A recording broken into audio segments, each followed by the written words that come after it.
The leaders of China, Russia, and India are meeting together as China hosts a major Eurasian security summit.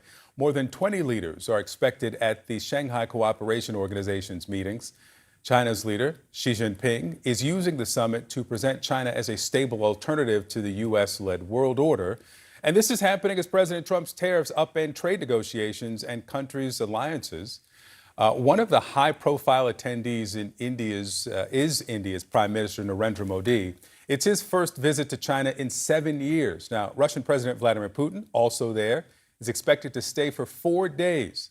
He'll be there on Wednesday when China caps off the high-level meetings with an elaborate military parade, and it's intended to show off the country's military might. Joining me now, CNN Global Affairs analyst Kimberly Dozier. Kimberly, good morning to you. Let's start with President Xi's intentions here. What's his goal for the summit?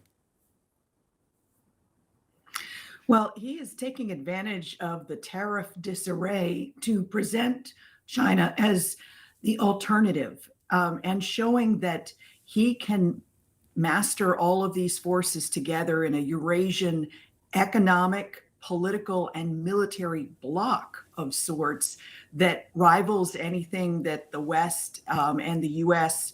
used to present in terms of, the organizations and the countries that you want to do business with because you can count on them. What Xi is sending a message to the world about is saying, we are the stable country, as you mentioned in your intro, whereas you never know what's going to come out of Washington next. China, Russia, and India, three powerful nations, are coming together. But what does this mean for the balance of global power? Today, we're breaking down the Shanghai Cooperation Organization summit and why it could shift the world order as we know it.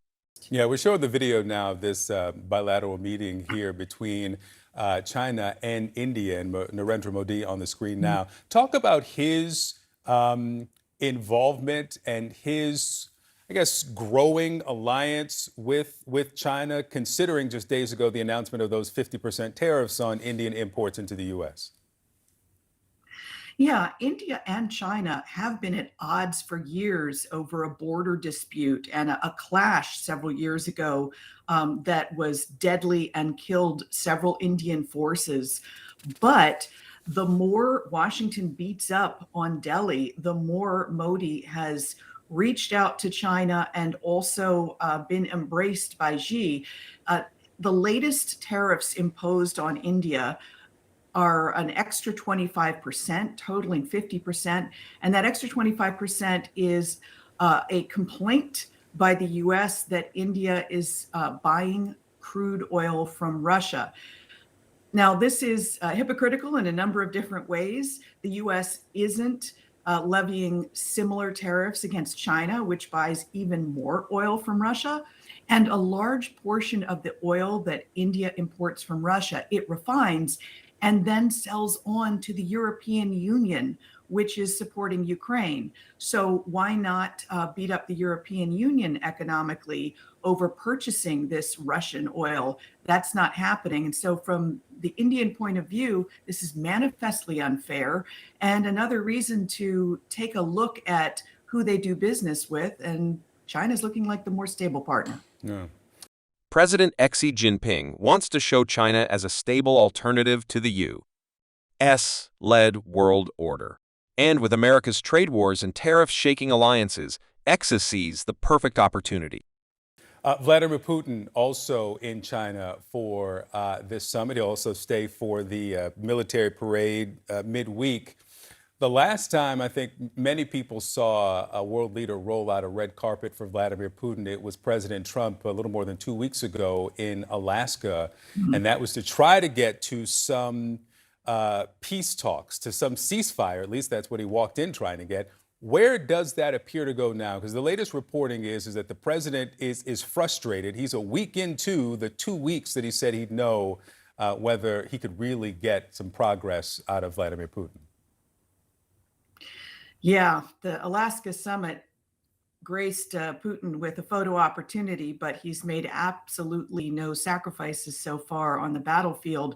Only this week, he staged one of the largest attacks yet on the capital, Kyiv, killing more than 20 people, most of them civilians. And yet, what you saw was Caroline Leavitt, the White House press secretary, in comments about those attacks, saying that Trump wasn't surprised because Ukraine had just staged a massive attack on Russian energy infrastructure. And when you look at the comparison of those two, energy infrastructure versus civilian apartment buildings, which were the primary target hit in Kyiv, it just shows you, at least it shows Ukrainians and Europeans watching this, that the White House doesn't seem to understand the difference between Russian aggression against Ukraine and how they've targeted civilians on a regular basis, and Ukraine being the underdog, trying to target the energy infrastructure just as a way to survive and cripple the Russian war machine. But Xi isn't alone. India's Prime Minister Narendra Modi is also at the table. Despite border tensions with China in the past, Washington's tough tariffs on India are pushing Delhi closer to Beijing. So where the peace talks are, they're increasingly frustrated on the ground in Ukraine because it looks like Trump isn't dealing fairly. He isn't putting the pressure on Moscow to make Moscow actually change its behavior. And everyone thinks that only Washington has the power to do that. Yeah. One other leader that we rarely talk about in this kind of multilateral context is Kim Jong-un, who's been confirmed that he will attend this event midweek, this parade at Tiananmen Square to mark the end of World War II. The trio of Xi, Putin, and Kim together, give us the significance of seeing these three leaders together on, I believe it's Wednesday. And then there's Russia. Vladimir Putin arrives in China as his war in Ukraine drags on. While the U.S. struggles to pressure Moscow, Beijing, and even North Korea are stepping in to back Putin. But the most symbolic moment? Xi, Putin, and Kim Jong-un standing together at China's military parade. A clear signal that a new bloc of powers is rising, one that challenges the West. Yes, we really are seeing the emergence of this new military bloc because China has provided Russia with at least logistical help. Ukraine says they provided lethal aid, but we know for sure that they provided enough supplies that have helped Russia stay in the fight, whereas North Korea has provided lethal aid, including ballistic missiles and troops on the ground to help keep Russia attacking Ukraine. So it is an emerging bloc that is dangerous. And as Washington says, Trump says that he wants to meet with Kim Jong-un, but what does he have to offer when Kim Jong-un is being embraced by two world powers that are not asking him to denuclearize and instead taking advantage of the way he's weaponized over the past decades?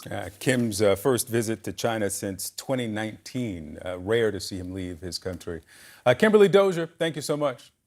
So what does this all mean? A shifting world order where China, Russia, and India are finding common ground, and the U.S. risks losing influence. Do you think this new alliance will last, or is it just a short-term show of power?